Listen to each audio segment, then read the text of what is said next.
Waiter! Oo. Waiter, pasensya na po. Hindi ko kasi tumamabasa yung menu nyo. Bakit? Bulag po kasi ako eh. Ay, pambihira. Bobo ka, no? Hindi naman po. Eh, ano lang? Ba't ka nabulag? Eh, pagkapanganak po, nagkaroon po ako ng diferensya. Ah, yung magulang mo ang bobo, tama ba? Grabe naman kayo mismo salita. Pwede po pabasa na lang yung menu? Babasahin ba? Ibobo ka naman. Tuna spaghetti na lang. Eh miss, ano po, allergic po ako sa tuna spaghetti. Pwede po pabasa po ng iba para makapili po ako. Ay, hindi maganda nga yung parang mawala ka na. Huwag ka na mag-inarte. Bulag ka na nga, nag-iinarte ka pa. Pwede ba mag-inarte ka na pag nakakita ka? Pero for now, o sige, kung ayaw mo ng tuna spaghetti, pasta, meatball, ano, mamili ka, bilisan mo! Ano pa pong iba? Meron pa po? Salad, steak. Eh, hindi mo naman afford yun. Sige, ano na lang po, meatballs na lang po. Eh, meron po kayong lemonade. Diyos ko po, nag-drinks pa. O, anong ano mo, tubig. Lemonade po, kung meron po. Yun na lang po. O, sige, isang Ay, meatball, Miss, isang... may PWD po pala ako. Pwede po pakuha po ng ID ko sa bag. Ano mo yung kamay mo? Ayoko madikatan. Saan? Itong wallet? Dito. Opo. Diyan po ang ID ko. Kita niyo po. Teka lang. Pa-discount na lang po ako ha. Huwag nagmamadali. Kami pera.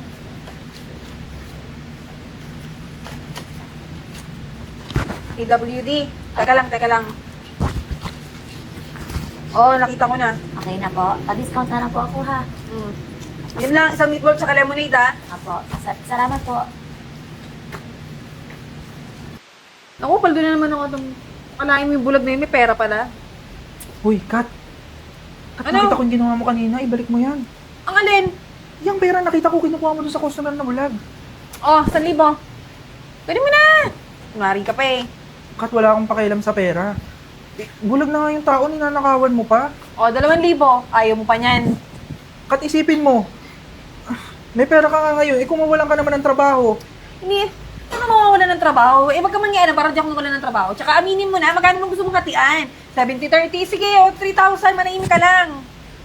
Kat, wala nga akong pakialam sa pera. Alam mo, isusumbong kita pag hindi mo yan binalik. Alam ko manahimik ka, tsaka huwag mo ko dinuduro-duro, ah. Ha? O yan, 1,000, ha? Pwede ba manahimik ka? Alam mo, wala naman iba nakakita eh. Kaya pwede itahimik mo yung bibig mo. Sige, isusumbong na lang kita. Ano yung susumbong? O, yun na 1,000. May nalaman pang Kat, sumbong-sumbong. ibalik mo na yan. O, sige, saglit lang. Bilang pa nga eh. Wait lang ha. O, 1, 2, 3, 4, 8,000 lang yan. Binalik ko na. Ayaw mo naman kunin yung share mo. Ikaw na yung magbalik. Ikaw na, di ba sabi mo naman naawa ka doon na ikaw na. Para maging hero ka naman. Dali na, balik mo na. Kunwari ka pa. Ma'am, magandang araw po. Okay na po ba? I-check ko lang po ulit yung ID nyo. Kinuha nung isa. Nag-assistahan. Binalik na daw po kasi sa wallet nyo. Binalik po. Sige Oo. po. Kunin ko na po, ma'am, ha? Tapo, Ano yan? Hindi po, ma'am. Binabalik ko lang po yung ID nyo po. Bakit? Bakit parang pera yon? Manager! Tawagin yung manager nyo. Tawagin nyo. Ma'am, okay na po. Nabalik. May magnanakaw. Manager! Asan yung manager nyo? Manager! Patawag yung manager nyo. Patawag. Manager? Ma'am, ano po yun? Yung waiter mo. Ninanakawan ako. Pera ko nilagay niya.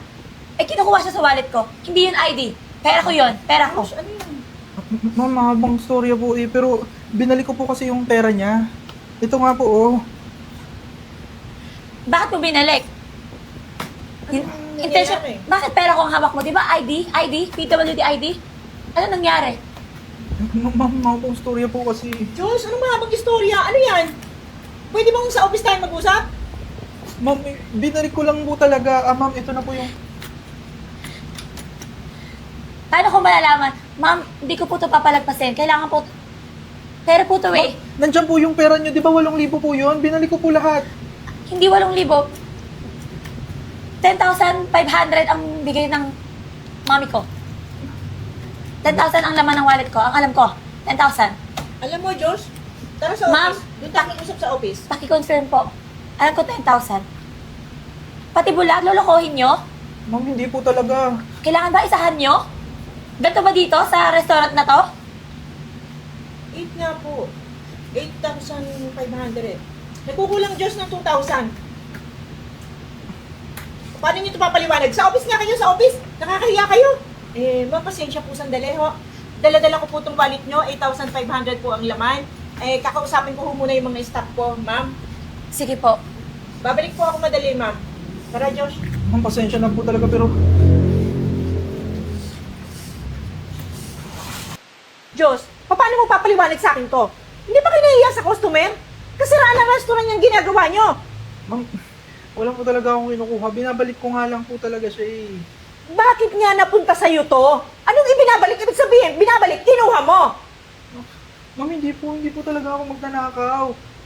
Hindi magnanakaw, ba't hindi nyo nga sa akin ma-explain ng maayos? Nalilito ako sa mga kwento nyo na hindi. Paano nangyari nagkulang kung hindi? Talagang wala kang alam, ha? Catherine! Uy!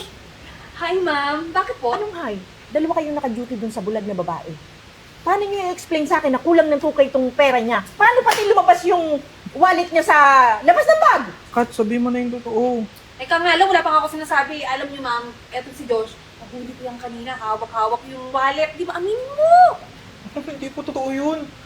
Kat, ano ba sinasabi mo? Alam mo, umamin kayo pareho ha, kung sino may kasalanan sa inyo. Ma'am, makinig ka sa akin. Kaya nga, di ba, kaya nga siya nandito pinapatawag kasi nga nahuli siya. Siya yung may aktong hawak. Di ba, manahimik ka. Di ba, sinabihan kita na sabi ko, ibalik mo, kawawa naman yung bulag. Ayaw niya ibalik. Ma'am, kung kinuha ko po yun, ba't ko po ibabalik pa? Kasi nga, baka nakonsensya ka kasi nga naman bulag yung niloloko mo. Ikaw, Josh, umamin ka nga. Isang tanong lang, sinong kumuha nito sa bag nung babae? Ma'am, hindi po talaga ako magnanakaw. Hindi pwedeng hindi lalabas ang katotohanan ngayong oras na to. Kasiraan ng kumpanya yung ginagawa nyo ha. Kailangan lumabas kung sino talagang kumuha. Ma, di ba sabi ko sa'yo, may nangyayaring anomalya dito sa restaurant mo? Ma'am, So- hindi ko po talaga kinuha yung pera niyo. So Maniwala po kayo sa anak, akin. ikaw ang Ala- magpapatunay kung sino talagang may kasalanan. Alam ko na hindi mo talaga kinuha. Kasi nakakakita ako. At itong babaeng to, ang nagnakaw ng pera ko. Sinamantala niya yung pagpapanggap ko na pakuha ng PWD ID ko. Ma'am, sure ba talaga si Josh yun, di ba? Nabutan mo siya kanina ako. Wala akong alam dyan. Ako ka pera-pera dito eh. Catherine, huwag mo kaming tangahin ha. Hindi bulag si Arian. Tsaka hindi ka... Nagpanggap lang siyang bulag nang malaman kung sino talaga. Gusto kong malaman kung sino talaga yung ana, yung ahas, traidor dito sa restaurant mo, ma. Tingnan mo kaya nalulugi tayo eh. Kasi may ganyang tao, may ganyang klaseng tao. Pati bulag, pinagsasamantalahan. Kaya pala yung mga stocks dito, ng mga items, ng mga binibenta natin, kulang, ma'am. Mama. Gusto ko naman po talaga sabihin sa inyo eh. Kaso gusto ko po manggaling mismo kay Catherine eh. Nahuli ko po kasi siya. Tapos pinipilit ko siyang ibalik. Kaso ayaw niya, kaya ako po yung nagbalik. Ma'am, hindi ko naman alam na bulag kayo eh. Kung alam mo bulag kayo, hindi ko naman kayo nanakawan. Tanga ka? Ibig sabihin kung bulag na nanakawan mo. Ilabas mo yung natitirang kulang. Wala ako sa budget. Alam mo. Sira ulo ka talaga. Simula ngayon, huwag ka na papasok ha. Tanggal ka na. Ma'am, tumawa naman kayo. Ano maawa? Ang galing. Last day mo na yan. Sige na, umalis ka na. Ma'am, pasensya na po talaga. Sana po huwag niyo rin po akong tanggalin kasi kailangan ko po itong trabaho. Hindi ko naman tatanggalin, Josh. Kaya lang, ang sabi ko sa'yo kanina, nung tanong ako ng tanong, kaya ako naiinis, dapat nagsabi ka na agad ng totoo. Ma'am, kasi may... Hindi natin pwedeng konsintihin yung mga taong ganun. Tindihan ko naman po, ma'am. Kaso may mga bagay po kasi na pakiramdam ko dapat doon mismo sa taong gumawa ng galing. Pasensya na Arian, po. ikaw na mag-desisyon kung anong dapat gawin dito sa mga staff natin. Si Josh, ma, mapagkakatiwalaan mo. May integridad. Talagang pinalaki ka ng maayos ng mga magulang mo. Pag alam mong masama, hindi mo gagawin. Kaya, ma, pati nila natin to i-promote. Ikaw, nasa sa'yo yun. Para naman makapagpahinga ka na. Kasi, di ba, nagre-reklamo ka palagi na hindi ka man lang makapagbakasyon, matanda ka na, lagi ka work. E di, panahon na para enjoy mo naman yung life mo, di ba? Tama. Paano, James? Galing mo yan sa anak ko. Talaga po ba? Naku ma'am, hindi ko po sasayangin yung tiwala na ibibigay niyo po sa akin. Sisipagan ko po talaga. Sana huwag ka magbago. Manatili lang yung pagiging positive mo. Naku ma'am, promise po, hindi niyo po pagsisisihan tong binigay niyo na oportunidad sa akin. Ano, ngayon pa lang.